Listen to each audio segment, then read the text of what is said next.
Thank you all for being here, and thank you to the panel. So I was in this invitation. I'm from the diaspora, but it so happens that my first art ecosystem experience was when I was still an undergrad in 2007, and I had a summer internship with Pujan Gandhi at Colombo when they were moving from their old space to the new space, and I helped sort of sort the artist archive. So that was my first understanding of those workings, and then going on London graduate school, the sort of second occasion was working with another gallery in Mumbai, Gallery Isen, bringing quote-unquote basically European artists from the abstract tradition like Wolfgang Tillmans to show an exhibit in Mumbai for the first time. And then I went to work at institutions in the U.S., the High Museum of Art and the African Art Department, and then the last 6 at Minneapolis Institute of Art, where I oversaw the South Asian collection, Himalayan, Southeast Asian, and later West Asia, or Islamic art. And I think working there, you realize they're very much born of this Enlightenment logic and system, and that the way you're going to progress, or if we're going to buy a work of art from any of you, I have to be able to sell it, as it were, in a pre-existing box to make anything happen. But we know that just from this constellation of Mumbai, Calcutta, Delhi, Colombo, that you're talking about heterodox, you're talking about vast, you're talking about deep. And by nature, logic systems, they stem from logic systems that will be different. And in looking at your programs and seeing the booths and what you've done, it's about sort of making your own box. So I wanted to sort of invite all of you to just discuss the context, how, when, where you started your gallery, what models, what were you looking at, what were the challenges, and just sort of briefly talk about that sort of germinal moment. Just like to say thank you to Shalene for curating this talk panel, and to Pujan for bringing us all together. We've been having some wonderful conversations in the lead up, and it's wonderful to be here with all of you. So I started SFG, now PRSFG. We merged with my family's gallery this year, but I began SFG, Saskia Fernando Gallery, in 2009 in Colombo. We were at the very end stages of our long drawn-out civil war in Sri Lanka. And I had experience working at Paradise Road Galleries, my father's gallery, and in fact growing up with many of the senior artists I represent today.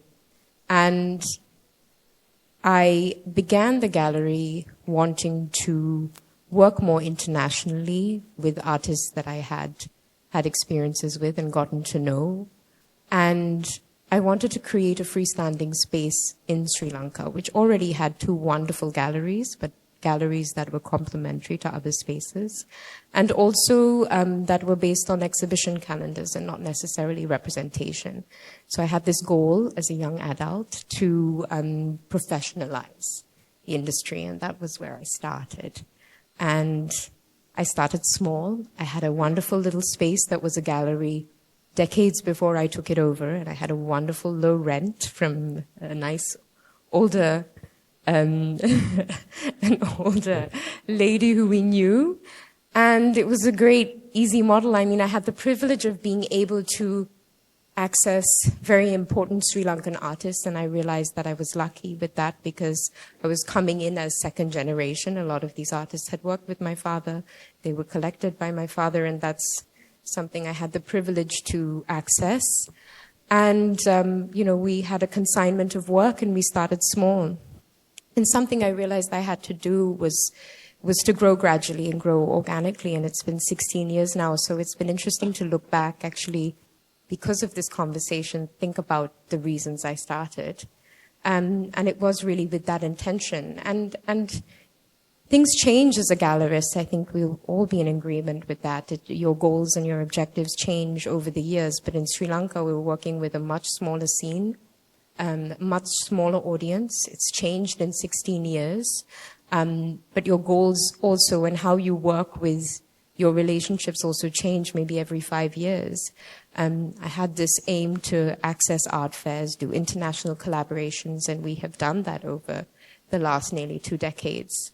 But at this point as a gallery, I'm really focused on being more in Sri Lanka and doing more locally and focusing more on development. So it's almost like you have a full circle moment when you've established something, you've grown something. So it's nice to be back in that space, almost sometimes where you started, remembering the reasons why you started.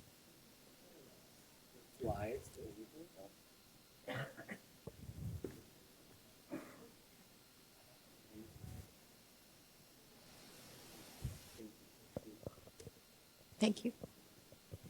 Thank you. Thank you, Charlene and Art Fair, and thank you so much, Pujan, for kind of having these conversations with us a little earlier. We started the EMAMI Art Gallery about 5 years back. It's a part of a larger project called the Kolkata Center for Creativity. And the reason why we started working at the gallery and programming with younger artists, if I may say so, because we felt that was a very large space. A lot of younger artists in Calcutta or from the eastern part of the India were really not being seen or talked about or discussed. And their work was phenomenal, the way they kind of, their practices were way more than intriguing. And during all these studio visits, we realized that this is what we wanted to do and work with the emerging artists. And also, there are a lot of artist senior practices, which have been lesser seen and lesser known over the years. Some of them phenomenal. So that's the kind of programming we work with. And apart from that, like what Saskia had said earlier also, we need to kind of create an all-round programming. It's not enough just to show their works. We have to have enough work on residencies and conversations, not only for audiences or collectors, but also to educate artists on their own. So it's been an interesting learning. It's just been 5 years, and it's, yeah. Thank you.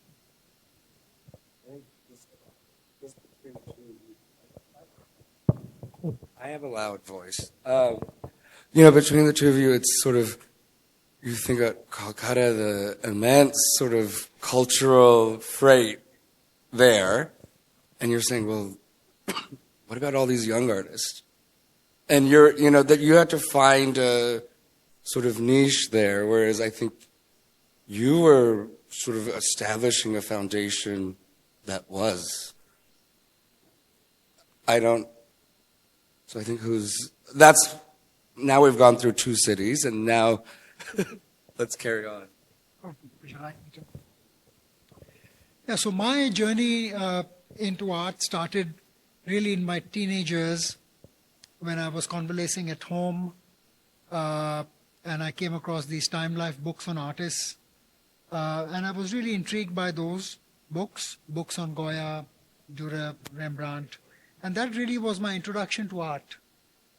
And from there, on all my travels, my father had this philosophy: you can travel anywhere, read any book, for everything you have to ask, everything else you have to ask. So as a result of his love for books and travel, very early on, I had the opportunity to see and get into the lives of these great artists. And the magic of visual art really struck me there and then. And then every time we were traveling, because my father was a voracious reader and an active traveler, instead of going to amusement parks and malls, I would go to museums and galleries. So I really, I developed my interest in art through reading and through visiting institutions. And so that was really the early start. And then, of course, it was never an active, what I would do with art, I had no idea. It was only an interest. I thought it was a passing interest, but obviously it was not. I wanted to perhaps be an artist. I applied to art school after I graduated, but my family didn't really understand. How can you be an artist? You've got to do something more substantial. And maybe I didn't have the conviction or the skills to pursue that part of my creative, energies. So I just dropped that for a while and began doing things like, reading and writing about art, collecting art. So I started collecting art actually quite early on. In my early 20s, I started to go to other galleries and started to collect art. And, my journey took me to the US. I did my master's in the US. I went to work for Microsoft for 4 years. And Microsoft had a vast collection. Bill Gates is a very large collector. And the entire campus was riddled with art. So I would spend a lot of my time seeing that collection. And so, the engagement with art continued. Of course, while I was in the US, I was traveling to Chicago and New York and other parts. And so art as part of my life continued to be and play an important role. And at some point in time, it just kind of, struck me that I want to convert my passion into a profession. There is no point in moonlighting and, doing something else while I love something different. So in 2004, I chucked a very cushy job in the US and I came back to India to start a gallery. Why a gallery? Because I felt like that's the closest I could be to the creative process. And that's the best way I could contribute to the ecosystem by actually sharing the joys that I have had as a collector and the kind of art that I was interested in. Because when I came to India, I kind of saw a different kind of art being shown, being collected. And with my exposure of 6 years in the West, I wanted to celebrate a certain kind of art which I thought was not being shown. Art which was much more on the margins. And so that was kind of the initial thought and idea that what can I do now with art that is maybe something different than what has been happening. So in 2006 is when I bought a space in Colombo. It was an old warehouse, pre-independence. It was very atypical to a white cube neutral space. It was almost cathedral-like. I don't know if these are some of the spaces of the gallery. When I found the space, it was completely derelict. There was no roof. The roof was blown away. There was no flooring. The walls were sunken in. There was no electricity, no power, no sewage. But I fell in love with the space because I felt like the space would allow me to do the kind of art that I had in my imagination. So that's how I started the gallery, and the gallery finally opened in March. We opened our first show on March 15, 2008. So we are about 17 years old. And we started the show, the first few shows we did were with Western artists because, of course, I had no Indian artists or artists from the region that... All the artists from my generation who I knew and who I collected were already working with other galleries. And my intent was not to poach or not to step on other people's toes just because I had this beautiful space. I wanted to make sure we start a program with artists whose works I truly responded to. Yeah. So it started with Western art, and then slowly I started to discover artists closer home whose practice I responded to, and that's how we started. Yeah. And Renuji? Thank you, Pujan. I started my gallery, I feel very old here, but I think 35 years back in 89. I think my journey really has been when I've seen 3 generations of artists, moderns, and now coming to the very emerging art. The art practice has changed, where there was no ecosystem, there was no structure to the art world. That's where I came. M.F. Hussain is the one who made me start, or who inspired me. He designed my home, and I was sitting with him one day, and he said, why don't you start a gallery? And I said, really? And he went and selected the space where I right now have, which I've expanded to 3 floors now. We started with my husband's small boardroom, and with his first solo show of his autobiographical series, he was very, very emotional about it when he was painting his, I think, 22 works he did of his life till he was 14-year-old. And he said he'll do another one, which I knew wouldn't happen. And then we quickly, I think in a year's time, we moved to another right next to it, and then one more floor. And I just needed more and more space. And now I feel with more conceptual, more emerging artists and more, so I've opened up this project space. So Espace, I think my focus has always been to adapt and readapt to the changing times, because I came when the moderns were there. And I came, and my learning of art is not through books, not through any, it was a direct experience, direct conversations with masters like Swaminathan, Hussain, Manjeet, with such artists. And slowly, like Video Wednesdays I did, I was, even now I reflect as exactly where am I, what am I doing, what really is the focus. Fashion and fads are not me. It's more my own inner commitment. It's my own inner conviction. That's what makes me keep going. So when you talk of the box, I don't believe in the box. I need to get out of the box all the time. Well, I mean, it's just to hearing you, it's a generalization, but it struck me also that, Abhay, your approach is Mumbai, it's a very cosmopolitan sort of way of how you wanted to contribute to the ecosystem in Mumbai, how you learned, how you went about doing that, and sort of all 4 of you, it always started with the artist. It seems like you saw they needed voices, or they had their voices, but they needed the platform. Whereas I think, Renu, you say this, but you have been institutionalizing in some ways. I mean, I think the 94, the drawing show, talking heads in academia will always say, oh, Indian drawing is, but unless it's out there in the world, or unless it becomes part of culture, no one registers.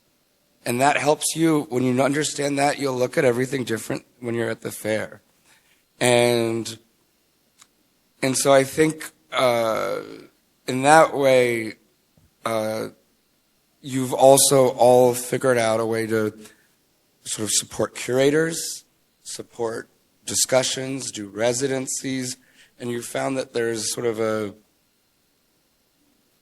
with the gallery, it needs another sort of multiple counterbalances to keep it going live, or keeping it vibrant.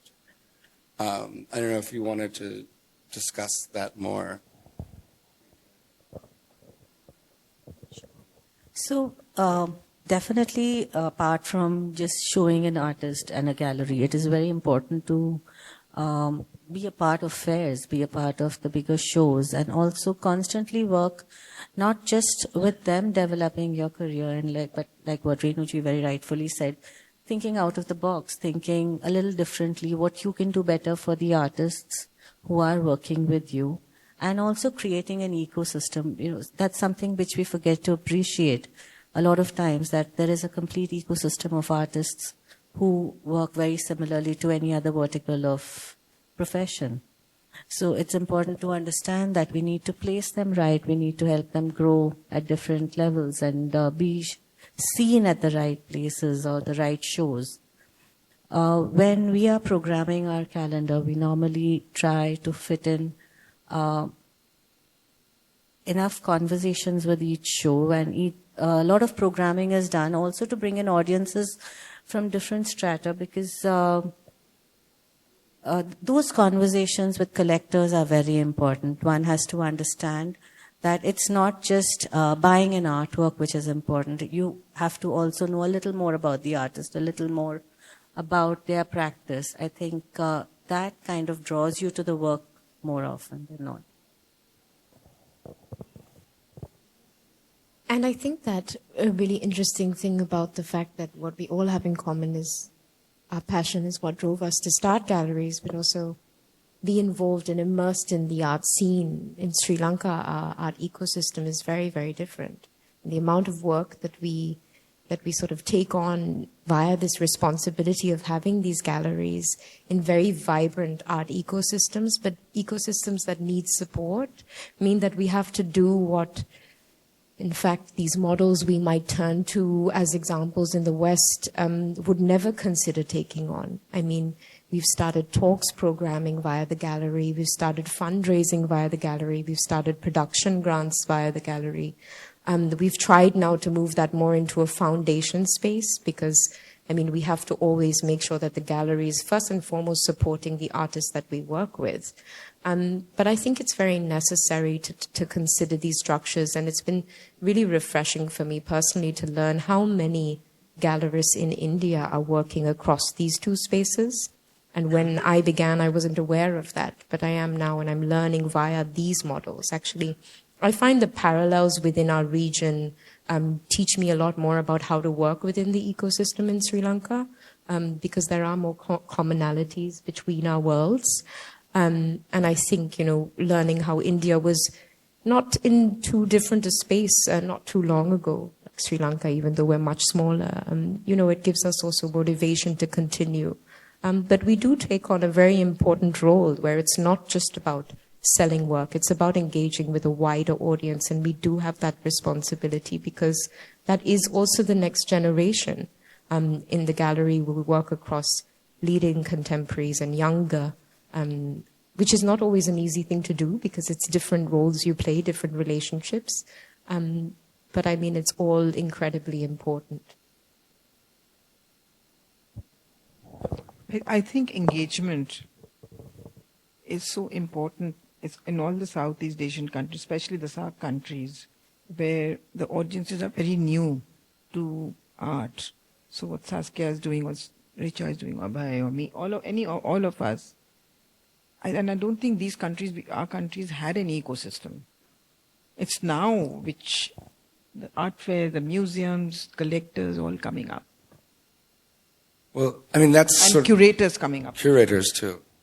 I mean, I think it's those of us that sort of learn about Indian art history, it's sort of you're shocked, the Shilpa Yogins, the Ustad. I mean, this is... But then you had, even during the Raj, you had these power vacuums where there was different types of patronage and going through, and so you sort of had to reinvent what that new sort of stage would be for the artist. But I think all of you, we can't exist without cultivating an audience. There's an audience that you'll want to be unique to your program and the way that the vision of your artist and what you're building as a platform. But then you'll also have a broader audience. You'll have market trends. There's things that you're going to have to react to. So I think sort of Abhay and Renu, you've seen audiences shift and change over the years, what's international, what's local. If you just sort of wanted to reflect on that a bit. Yeah, I think when I see my role as a curator / gallerist, I mean, I try and not get distracted too much by the audience, because I think the focus, at least for me, remains on the art and the artist, because there are so many audiences. Who do you cater to? Who do you think about? There is there's the layperson who visits the gallery, there is the collectors, there are the curators, and they all have different competing interests. Sometimes they're overlapping, but largely curators look for different things, collectors want different things. We live in a world today where you're really catering to a very large audiences, your fashion houses and your interior designers. These are all different audiences within the large bracket of audiences. So, we decided to just cut that noise out and just focus on recognizing and then realizing the true potential of an artist. And if we just stay true to that mission, the audiences will sort themselves out, and, people will come and see and engage in the way they know how to.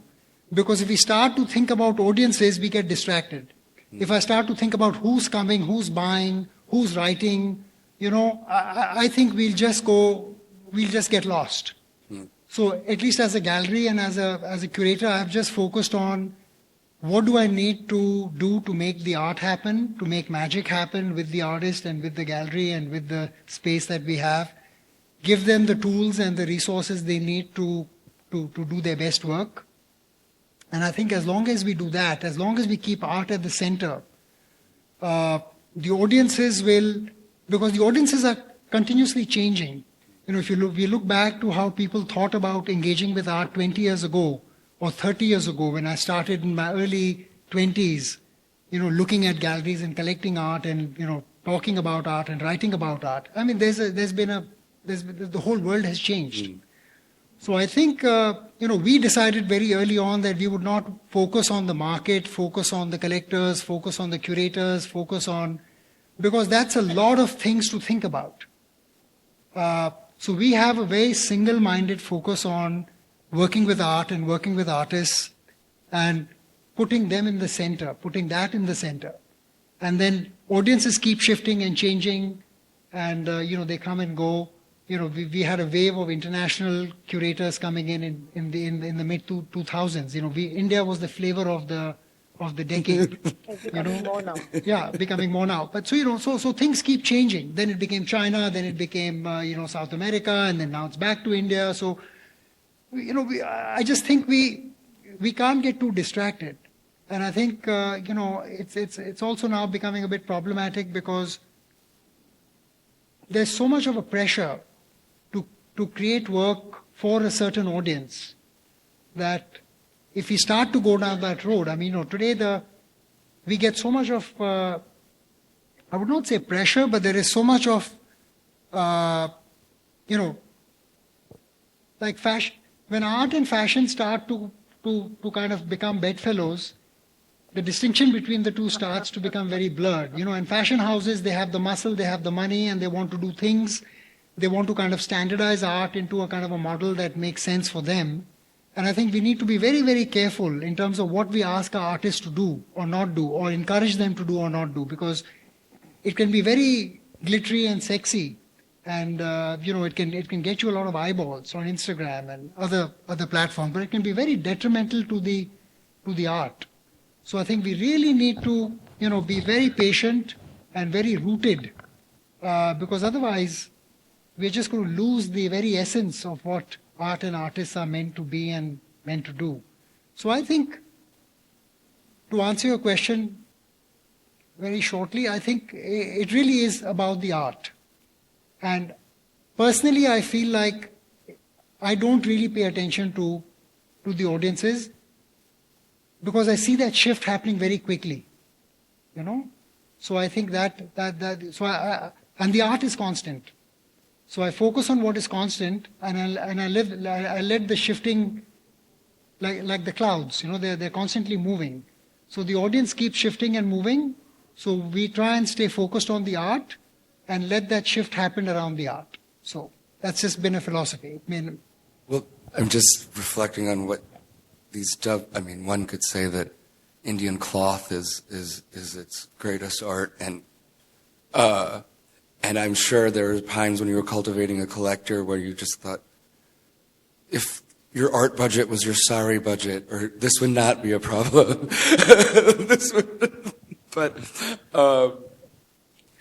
So I'm reflecting now more on just my really toe dips, essentially. In 2007, when it was just the conversations, pretty sort of muscular, stock type talk, I think, and then 2019 I came back and it felt a little bit calmer. And then yesterday, I just thought people were giddy. People were? Giddy. And I saw that the way that people were, it wasn't so much about taking a picture in front of the art. I saw people taking pictures of the art and talking about it, and of all stripes and ages. I don't know if that's a fair assessment, but that's sort of where I'm seeing this, and to what degree do you, as Abhay say, you have to have there's nothing without a vision. We want the artist to be immortal. I mean, that's what, but how is, when you're observing after many years sitting at a booth, how does you react or feel that things have contributed, or fruits of labor or not fruits of labor, as it were? You know what Abhay said, that he concentrates, or even me also, I concentrate on my art, on my artist and my art. And now what you just said, that you saw the whole audience being giddy. So when we don't have time in the fairs nowadays to sit and even ponder or observe, because the audiences now, it's shifting, it's changing, and now they become much more inquisitive, or they want to know more about it, because I think social media has helped that a lot for making them more aware. The awareness has really, really increased.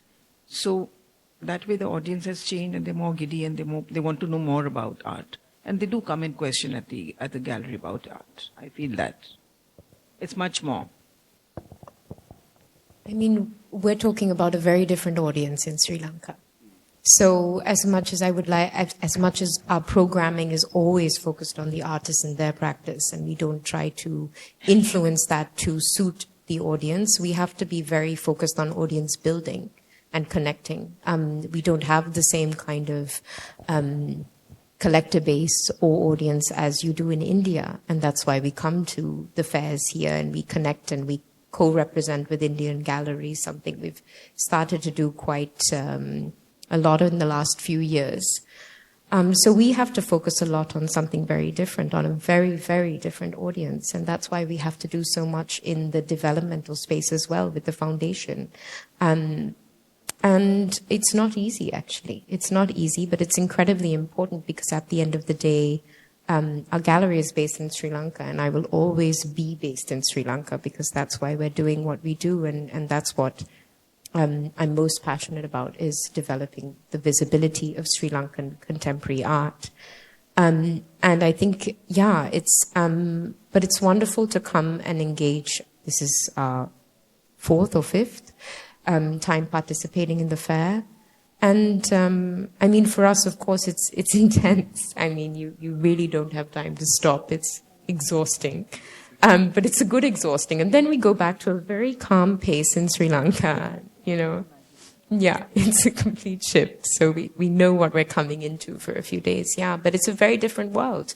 I'm very lucky to have wonderful Indian collectors who have been coming and visiting us in Sri Lanka for years, way before we could even think about participating in these kind of fairs. So yeah, it's a different situation, different ecosystem. We're not able to not focus on audience building, to be honest. And we do have to do a lot of things outside of just, you know, what we do with artists to kind of work on that. Yeah. I couldn't agree with Saskia more, because I think the geography or the geographical area where you are in really matters. Even in the eastern part of India, what we realized was, while there were a few galleries when we started, people were always very wary of walking into a gallery and asking a question. And they were just not comfortable to know a little more. And there would be few. I opened my center about 5 years back, and I wouldn't have more than 10 walk-ins in a day. And they would also come in on tiptoes and wonder whether they're asking the right questions or not. And today I have a few hundred walking in every day. And obviously I feel the programming or the audience building is important. While of course the art needs to stay intact, and the artist is the most important person. The artist is the hero for whom we're all working, and the gallery has to do what it has to do. But at the same time, when you don't have a ready or robust audience, you need to constantly work on building the confidence of the audience on the work that you believe in doing, the kind of communication that is going out. I think it has to be a healthy balance of while talking about the art and the artist, the audience also has to be ready to receive the art and artist. We've seen on multiple conversations that we've had, even when we were getting students in from colleges, they would refuse to ask any of the speakers anything during the session. And post the session, they'd crowd around the speakers and ask them the exact same questions that would have benefited everybody who was sitting in the audience. It's taken a lot of constant interaction with them to help build the confidence. And I can say, I see the difference now when I'm opening a show or when we are having any talk or when we are launching a book, the kind of conversations which happen, and there is a comfort. So I think it's our geographical location which makes us have to work on both sides of running running an art system. I mean, I'll just interrupt. There was a museum conference in Delhi earlier, maybe a few years back, pre-COVID, and there were museum directors there. And like what Richa is saying, or Saskia said about creating audience, even museums, like it was a Southeast Asian museum conference, they all had a problem with footfalls, with creating audiences. And me being 35 years into this business, it's a Herculean task to create an audience, and especially in a city like Delhi, India Art Fair, the kind of audience we see here. I mean, all galleries, we want more footfalls, more audiences. But thanks to India Art Fair and Kochi Biennale and other, I think DCAW, what we have, audiences is now increasing to the galleries, but still, like geographically, Richa, I think Bengal has a much more active audience, who's a more interested audience than Delhi has. Mm. Well, I think you're all building, a lot locally and internationally, and I will just say one of the tricks or habits of the art was FOMO, fear of missing out, and this trip here, I feel so negligent that I didn't come to some of the shows in Calcutta. I have to go there. I have to go to Colombo. And the directors and museum directors, I think it used to be everyone likes to have chocolate in Switzerland, but if you want to make it work and do it right, you have to sort of come here and engage with the narrative and with rigor. And I think reflecting is, I had a director that had never been to India. And we were working 3 years with an artist that was born in India. And very early on, a year in, something happened. She said, Pujan, now you know what it's like to have your hands cut off. Which, in this context, we know that's sort of accounting for the horrors of the textile industry and those shifts. But I think just even think that that's okay is because that narrative or that hadn't been established or registered. Suffice to say, the project dissolved. But so I just, knowing that art is not easy. It's a struggle every day, and it's its own tribe. So I'm just sort of, but we stay with it. So sort of thinking about this moment now, if you could just sort of share what you're looking forward to. Forward to with your gallery or artist or the moment. Yeah.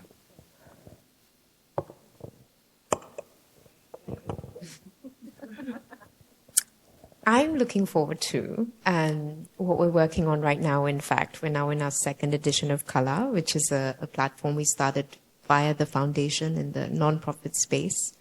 And it's been a wave to facilitate all the wonderful contacts I've made over the last 16 years in the art world. A lot in South Asia, but also internationally. And we're creating this moment in Colombo where we're bringing people through. And it's not just collectors, it's curators, it's the gallerists, and a time to engage and learn more about Sri Lanka and our modern contemporary practice. And this is what we're working on and focusing on a lot at the moment. how we can do more residency projects, how we can basically bring people to Sri Lanka. There's a big shift for us in our work in how we're reaching out. We're doing collaborative projects internationally, but now we want more people coming actually physically to Sri Lanka, and I'm excited about that. Well, there's so many things I look forward to as a gallerist. But most important is I'm looking forward to the moments have come for Indian art, but I'm looking forward to really explode Indian art exploding everywhere internationally. And I think the moment has come for India. That's what I'm looking forward to. I couldn't agree more because, like, the frenzy at the India Art Fair and meeting everyone again and again. I think what I'm really looking forward to is, while seeing the best of our country internationally, but also the best of the international minds within our country and within my part of the country also, so that I think the collaborative efforts of everyone brings in the best out. One of the things that we did when we started the gallery, all the artists that we work with, we don't work with too many. We work with less than 10 artists. And that was a very conscious decision to make sure that I have enough time to devote to every artist that we work with, and it doesn't become like a factory. And every artist that we have worked with was born at the gallery. So we are very proud that, all the artists that were part of the gallery have been part of the gallery for 17, 15, 14 years. And so while they had their first solo shows with us, I would say that now they are mid-career artists. And we look forward to continuously investing in their practice, in their work, in getting their works disseminated both nationally and internationally. And really, continuously just investing in the work that we have done over the last 17 years. Yeah, and the journey continues. I don't think there's anything in particular. Yeah. I think it's just every day is a new day, but it's a new opportunity and it's a new challenge because, we are all galleries sitting here. So what connects us is the fact that we all have physical spaces, we all have a program, we all are in the business of showing and selling art, but that's also where the similarities end. I think we all have our different perspectives, our different ideas about art, and we've had shows which are quite challenging. We've had shows that have been cancelled even in France. So we do things which are a little bit difficult. So we just look forward to continuously supporting that part of their practice despite the challenges that we are faced with. And, as one of my mentors, Catherine Koo, who was a legendary curator and gallerist, who was one of the first gallerists in Chicago to show avant-garde artists from Europe, she once famously said that any artist worth his salt or her salt is ahead of the times that they live in. And I do believe that, if we are to see the growth and evolution of art as we know it, we need to push the envelope, we need to take on these challenges, and all of us together, we do a lot. Because, while collectors are thinking of whether I should buy one work or not, galleries are thinking of a whole show, probably not selling, and artists are thinking of their whole career's worth of art, maybe not finding a buyer. So, I think it's all different levels of risk and responsibility. We are somewhere in the middle. The collectors, I think, they play an important role, but they take the least amount of risk, and the artist takes the biggest risk because they're creating works over a lifetime that may or may not find a home. So I think we need to always be humble and think about what our roles are and think about what we need to do to support this ecosystem. And it is a virtuous cycle. The galleries play a role, the artists do what they do, the collectors play a role, you as a curator, as a thinker, you play a role. We are at an art fair, which is a commercial establishment. They play a role in bringing people together. This audience is here listening to us. Some of them are buyers, some of them are writers, thinkers, curators. So I think we all play a role, and it's that collective role that makes the whole. So we need to just think about doing what we can We can't do everybody's job. I always say each one needs to do their job. If we do our job correctly and with the best integrity and with the best effort, that's all we can do. We can't do the job of a collector and a curator and a writer and a, so that's what I'm looking forward to, just continuously doing the job that we are meant to do as a gallerist. Perfect. Okay. We're beyond time. So if I could just close the panel and have a big round of applause for the panelists and for my translator on stage, please.